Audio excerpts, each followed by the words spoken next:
Howdy y'all, Hillbilly Hash here with you. I'll show you step 2. So you can see in there, that strawberry cough, she fell down the bottom, germinated. So she's ready to be planted.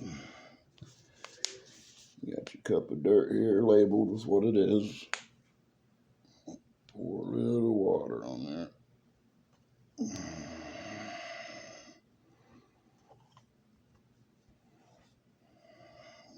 And try and get this here.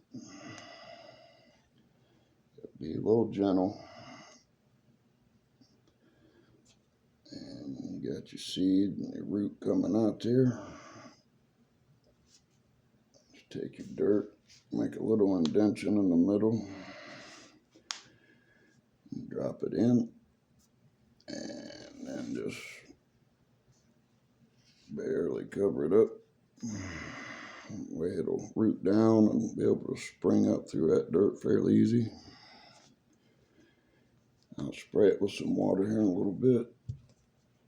And there you go, that's step 2. A few days, I'll check back with you and have another video of hopefully the plant sprouted up. Keep growing, folks. Keep that green thumb getting greener. Peace out.